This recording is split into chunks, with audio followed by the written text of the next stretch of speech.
Hello and welcome, my dear students. So let's begin our next section of the chapter Stereochemistry of Organic Compounds.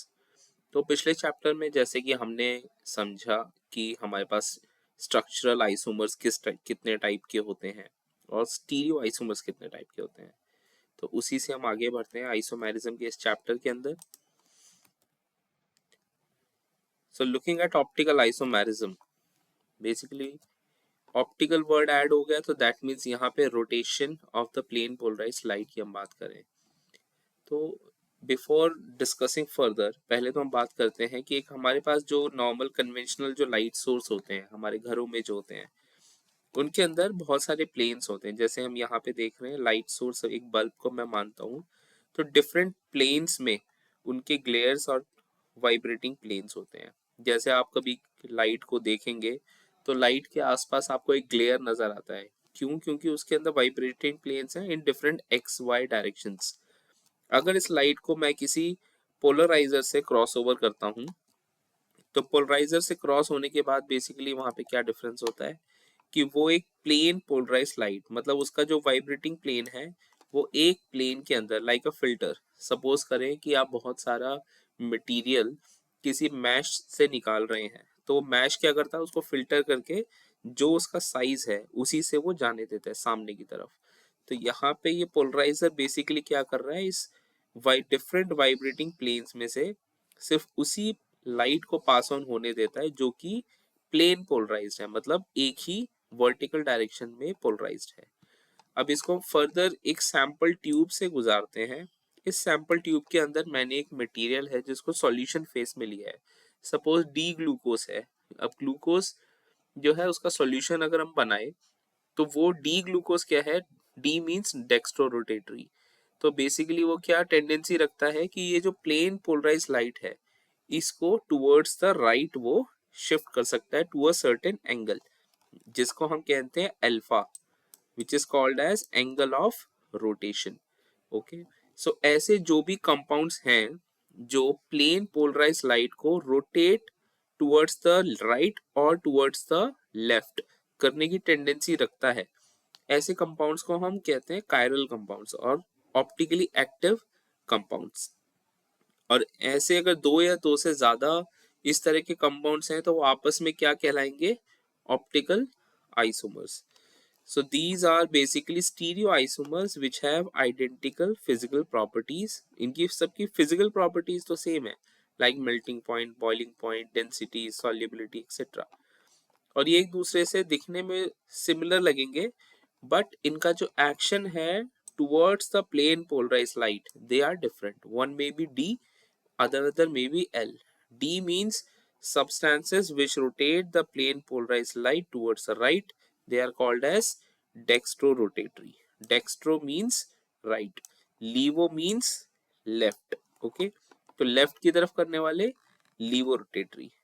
और इसमें जो rotation है, angle of rotation, इसको हम basically क्या कह रहे हैं यहाँ पे, तो angle through which the plane of the polarized light is rotated on passing through the solution of an optically active substance. कितना वो रोटेट किया कि इनिशियली वो मेरे पास परपेंडिकुलर था और वो धीरे धीरे जितना घूमता जाएगा, जितनी लेंथ ऑफ द ट्यूब होगी उतना ज्यादा वो रोटेट हो जाएगा. So that will be called as the angle of rotation. तो ये एंगल ऑफ रोटेशन किन चीजों पे डिपेंड करता है, यूजुअली ये लेंथ पे डिपेंड करता है कि जितनी सॉल्यूशन पाथ लेंथ होगा उतना रोटेशन होगा.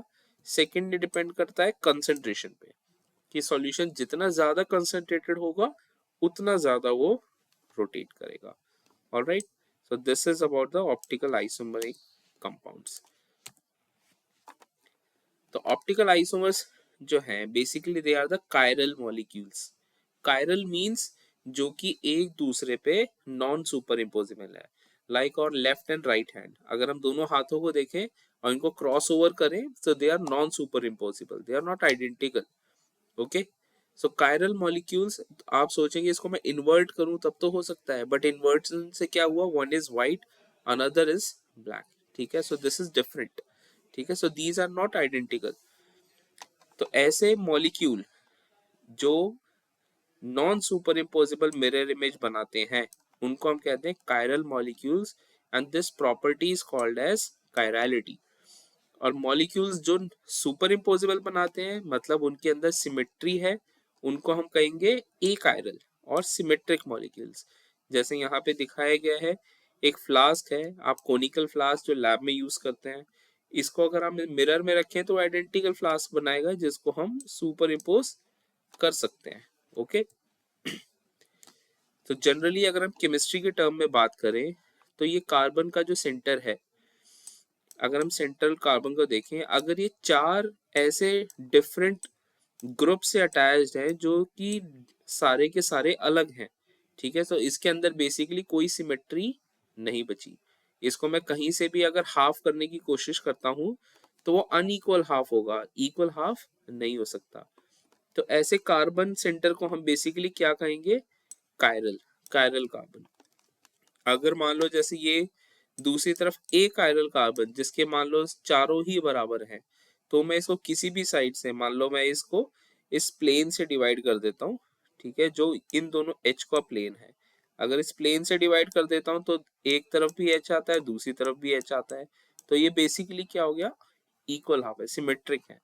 सो सिमेट्रिक जो बनाएगा वो ए कायरल कहलाएगा, और जो एसिमेट्रिक होगा, मतलब जिसके सारे कंपाउंड्स डिफरेंट ग्रुप्स अटैच्ड होंगे, उनको हम कायरल कहेंगे।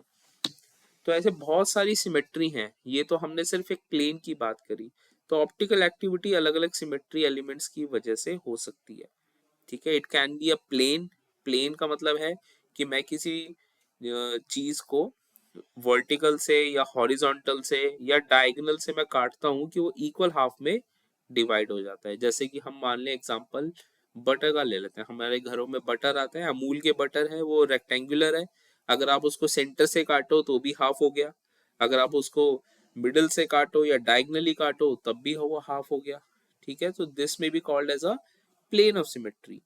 Another may be called as a line of symmetry.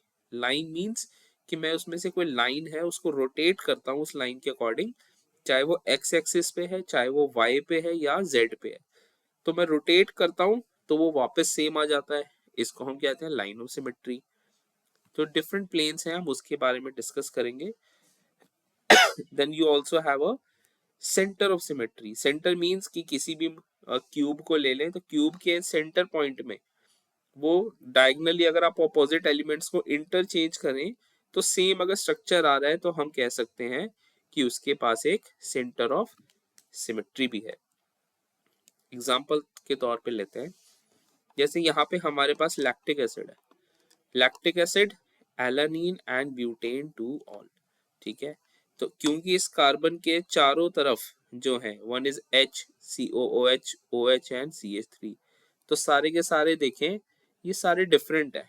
इसकी वजह से क्या है, अगर मैं इसको सेंटर से कहीं से भी वर्टिकली हॉरिजॉन्टली कैसे भी करके काटता हूँ तो वो अनइक्वल हाफ है, दोनों तरफ अलग अलग ग्रुप्स हैं, like in alanine and butane two all, ये सारे के सारे कायरल सेंटर्स हैं। तो कायरल जो ग्रुप्स हैं उनके पास कोई भी प्लेन ऑफ सिमेट्री नहीं होती है। और जैसे ही मेरे पास दूसरी तरफ है मीजो टार्टरिक एसिड जिसका ये स्ट्रक्चर है, अब यहाँ पे देखें, यहाँ पे अगर मैं इसको सेंटर से हॉरिजॉन्टल प्लेन में इसको काट देता हूँ तो बेसिकली क्या हो गया, यहाँ सेंटर से हम इसको जैसे ही काटेंगे ये इक्वल हाफ में डिवाइड हो गया। अब इक्वल हाफ में डिवाइड हो गया इसका मतलब इसके पास प्लेन ऑफ सिमेट्री है, और प्लेन है इसका मतलब ये कायरल नहीं है, ठीक है, ये ऑप्टिकली इनएक्टिव कंपाउंड है। ओके, सेंटर ऑफ सिमेट्री क्या होती है, जैसे हमने कहा कि अगर मैं इसको सेंटर मान के चलूं तो इसके डायगनली अपोजिट जो भी एलिमेंट्स हैं या ग्रुप्स हैं उनको हम अगर इंटरचेंज कर देते हैं और सेम स्ट्रक्चर आ जाता है, जैसे यहाँ पे मैं हाइड्रोजन और हाइड्रोजन को इंटरचेंज कर रहा हूँ और मिथाइल को इंटरचेंज कर रहा हूँ, तो ये सेम स्ट्रक्चर आ जाएगा। तो इसका मतलब इसके पास क्या है, सेंटर ऑफ सिमेट्री। तो सिमेट्री है इसका मतलब ये कायरल नहीं है, ठीक है, this is a achiral compound. Likewise we can also have a axis of symmetry. अब जैसे हम ट्राइगोनल प्लेनर की बात करें तो ट्राइगोनल प्लेनर में अगर हमारे पास तीनों ग्रुप हैं वो ऐसे हैं कि मैं ये C3 एक्सेस का मतलब क्या है कि मैं इसको जो 360 डिग्री रोटेशन है, 360 बाय 3 120, तो 120 इसको अगर रोटेट करता हूँ तो ये सेम स्ट्रक्चर आ जाता है। ठीक है, अगर ये ग्रुप सेम है, ये ध्यान रखना कि अगर ये यहाँ पे भी H है, मान लो यहाँ पे भी H है और यहाँ पे भी H है, ठीक है, ओनली इन दैट केस। अगर ये डिफरेंट है, suppose one is H, another is not H, it is Y and this is Z, तो हमारे पास नहीं है वो। ठीक है, तो वो रोटेशन मुझे 360 ही करना पड़ेगा। ठीक है, likewise we can also have a plane of symmetry.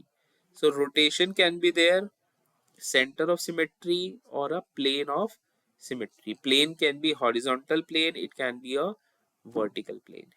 तो जिनके पास भी सिमेट्री है एलिमेंट्स की, वो सारे के सारे क्या है, ऑप्टिकली इनएक्टिव है, कायरल कंपाउंड है।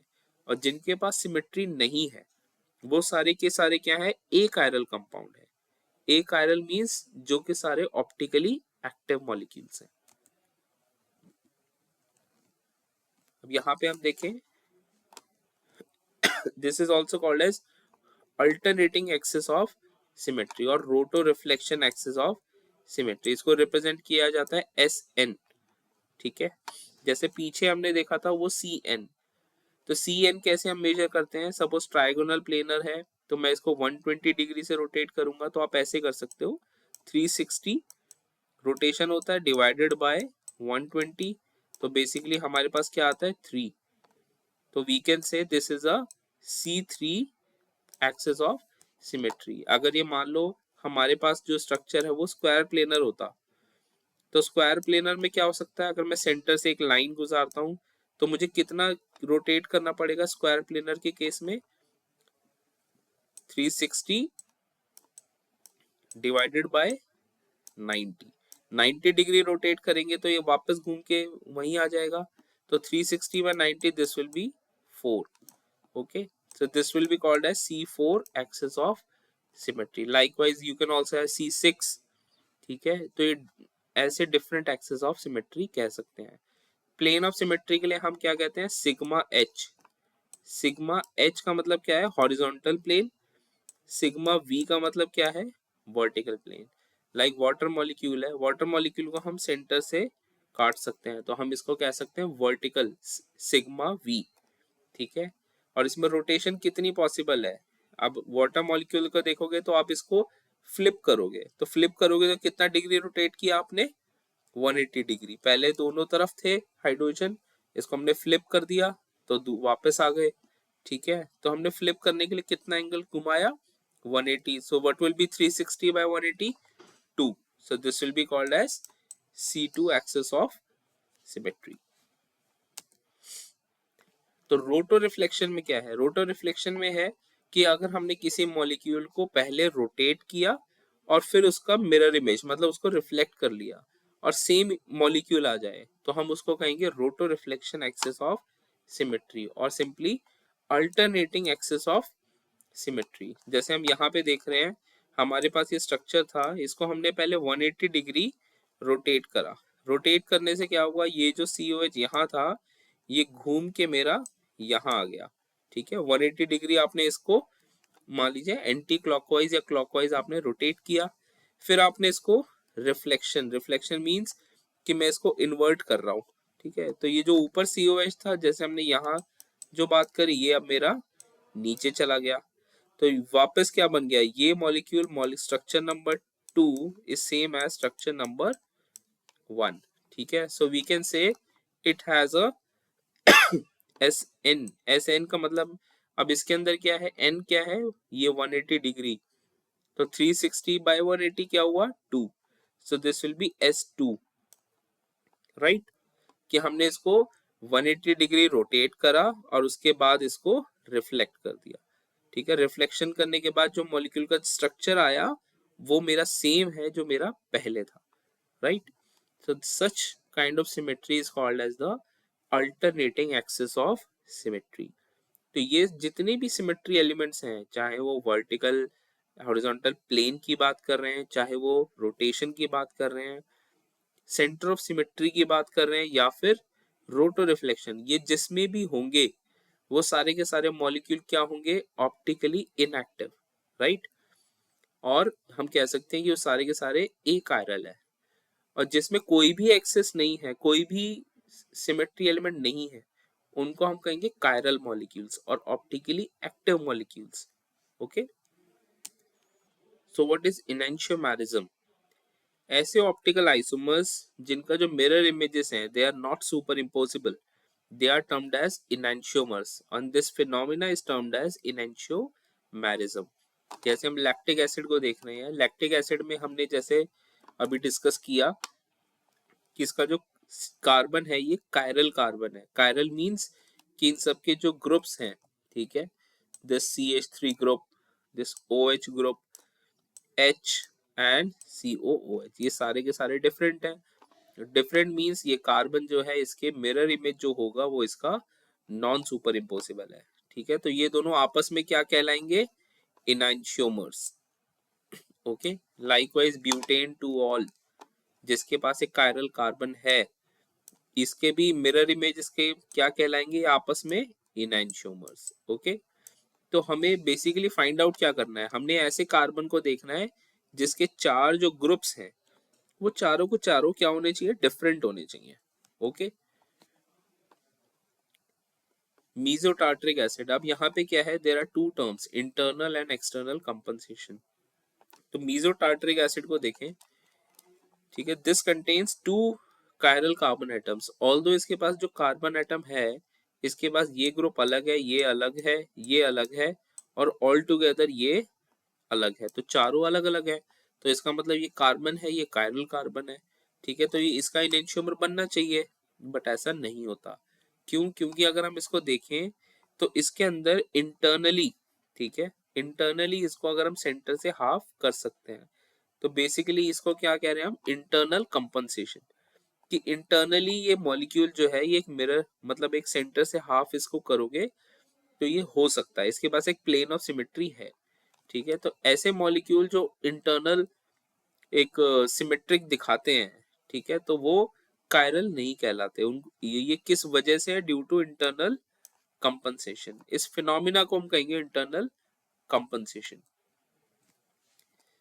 एक्सटर्नल कंपनसेशन क्या है? When equal amount of D and L enantiomers they are mix together. सपोज हमारे पास डी ग्लूकोज है और उसको मैं एल ग्लूकोज के साथ मिक्स कर देता हूँ, 50% इज डी, 50% इज एल, तो डी ने जितना रोटेशन राइट में किया होगा उतना ही जो एल वाला पार्ट है उसने उसको उतना लेफ्ट पे कर दिया, तो टोटल जो सॉल्यूशन है वो क्या बन गया?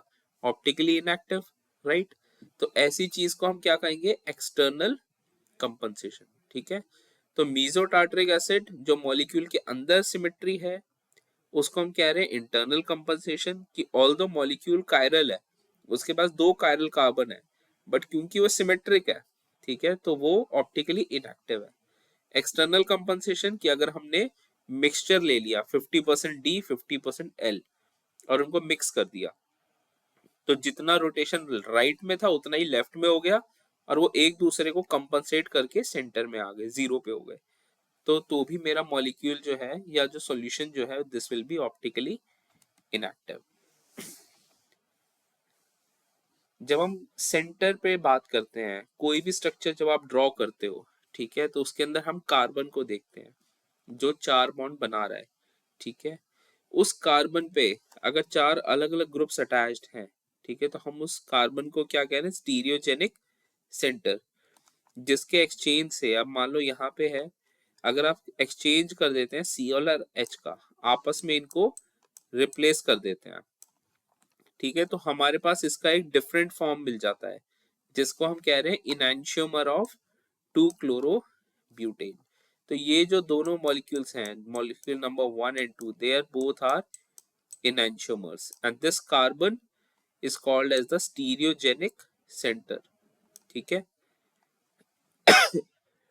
तो ऐसे स्टीरियो आइसोमर भी होते हैं which are not related to each other, ठीक है, which are not related to each other as an object and its mirror image. जैसे हम इसमें देखें तो one is cis form, another is transform.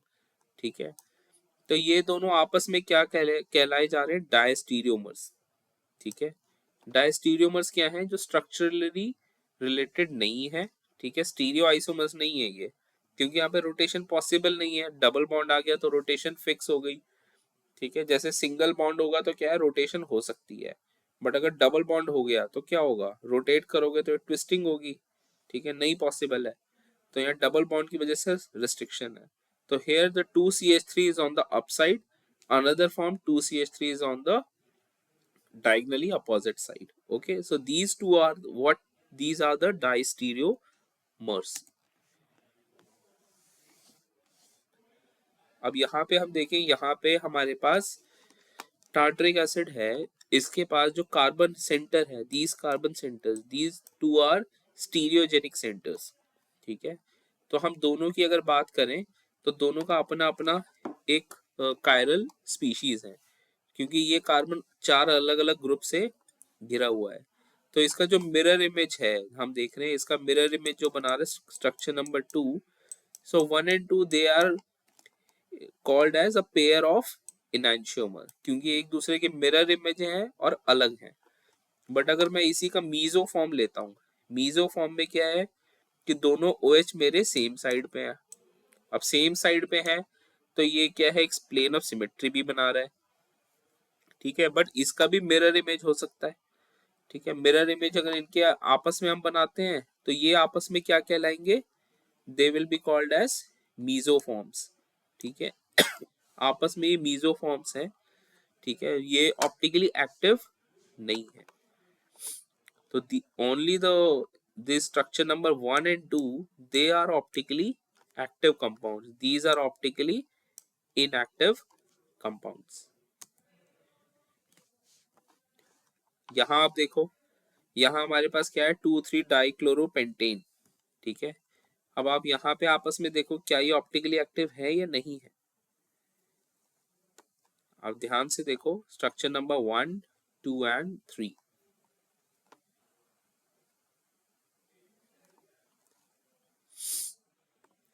अब यहाँ पे हम इसको अगर डिवाइड करते हैं बीच से तो ये अनइक्वल है, बिकॉज यहाँ पे CH3 है, यहाँ पे CH2 CH3 है। ठीक है, तो हम इसको मीजो फॉर्म नहीं कह सकते, जैसे पीछे था। पीछे अगर हमने इसको सेंटर से डिवाइड करा तो दोनों इक्वल हाफ है, मेरा अपर हाफ भी वही है जो लोअर हाफ है, तो इसलिए हमने इसको क्या कहा, मीजो फॉर्म। बट यहाँ के केस में मेरा upper half is different and then lower half. Okay, so ये भी मेरे आपस में पेयर ऑफ इनैंशियोमर्स हैं। और लाइकवाइज जो थर्ड एंड फोर्थ स्ट्रक्चर है ये भी मेरे पेयर ऑफ इनैंशियोमर्स हैं। तो इनके पास भी दो डिसिमिलर स्टीरियोजेनिक सेंटर्स हैं, दिस स्टीरियो सेंटर 1 and 2।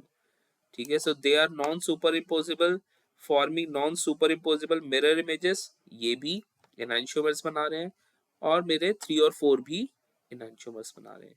तो एग्जाम में बेसिकली आपको ये पूछा जा सकता है कि एक मॉलिक्यूल है 2,3 डाइक्लोरोपेंटेन, इसके कितने आपके स्टीरियोमर्स एनांशियोमर्स पॉसिबल है। ओके, तो आपने स्ट्रक्चरली बनाना है। पेंटेन हमने स्ट्रक्चर बनाया, 5 कार्बन लिए, उसके दोनों साइड में एक तरफ Cl दोनों H और एक तरफ अल्टरनेटिंग Cl हमने ले लिया। ठीक है, देन हम आइडेंटिफाई करना सीखते हैं इरेथ्रियो एंड थ्रियोड आइसोमर्स। अब इरेथ्रियो थ्रियो फॉर्म क्या होते हैं, ये जितने भी हम डायस्टीरियोमर्स हम बात कर रहे हैं, डायस्टीरियोमर्स में हमने देखा कि जो हमारे पास मीजोफॉर्म्स है, मीजोफॉर्म में एक पॉसिबिलिटी क्या है, या तो मेरे दोनों OH are they are on the right hand side और they are on the left hand side. If they are on the right hand side we can say they are erythrose form, D इरेथ्रियोस।